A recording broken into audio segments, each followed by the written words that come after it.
The gentleman's time has expired. He yields back. The gentleman from Virginia, Mr. Connolly, is recognized for 5 minutes. I thank the chair and thank her for accommodating me today. I will just begin by saying there's a lot of chutzpah coming from the other side of the aisle. When the Republicans were in the majority under my predecessor, Tom Davis, when he was chairman, had no problem having hearings on steroids in baseball. Also a sports issue, also a private entity, but there were no questions about jurisdiction then. And when it comes to being lectured about the lack of oversight, I remember 4 long years in the Trump administration. Not a single Republican voted for a single subpoena during those 4 years, and we had no oversight hearings on our committee over the Trump administration and its misdeeds, and God knows that was fertile territory. So I'm not going to be lectured by those folks telling us about our dereliction of duty and oversight. Mr. Goodell, do you believe the NFL has held Mr. Snyder and others accountable for 20 years of misconduct at what is now called the Commanders? Yes, I do. You believe you've held them to account? Yes. Sufficiently? Yes. Most importantly, Congressman, I think we were able to, in addition to the accountability, be able to effectuate change in the organization that, as I mentioned before, it's a substantial transformation. Let's talk about that substantial transformation. Instead of releasing the Wilkinson report, you issued a 4-page press release. And inter alia, you said in that 4-page press release, ownership and senior management actually paid little or no attention to these issues documented in the Wilkinson report. Is that correct? I don't have the release in front of me, but. Well, all right. But the committee's investigation has shown that's actually not true. Mr. Snyder paid lots of attention in ordering executives to fire cheerleaders who fraternized with players.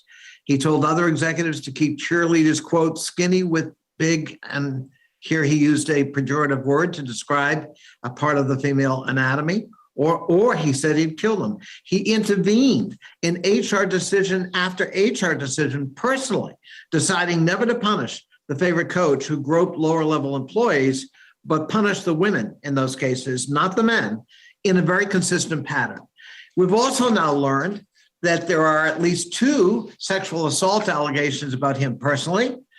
Were you aware of that when you issued the statement that he paid little or no attention to these issues? Is that news to you?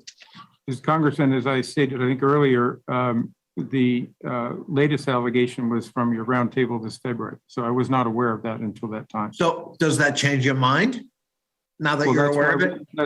That's why we appointed Mary Jo White to look into it, to determine whether the allegation and what the facts are behind the allegation. We'll release that report when it's completed, because she brought that up in a public setting. So you're committing now to release that report? Yes, I am, because she brought it up in a public setting, Congressman. I stated that in my opening. So is that the distinction you're making between the Wilkinson report and the White report? One was brought up in a public setting and the other was not? Yes, I don't get it because virtually all of the beginning of as I said in my opening, I also made the distinction. It's a very important distinction, is that to get people to participate, Congressman, we promised them confidentiality and privacy. And an important thing for us is to be able to stand behind that, not just for this case with the Washington Commissioner, for any future cases. I've got 1 minute. Commissioner, I understand that, but you're acting as if the victims have not subsequently, in fact, called for the public release of the report. Virtually every victim we've met with in our roundtable, in private meetings we've had, I've got a lot of constituents who are victims of this culture. All of them have called for the release of the report. They've even created T-shirts saying release the report. So your concern about privacy, while commendable, seems to have been overtaken by the need for the public to understand what happened and to determine on its own, based on that report, whether that culture, unlike what you assert, is continuing.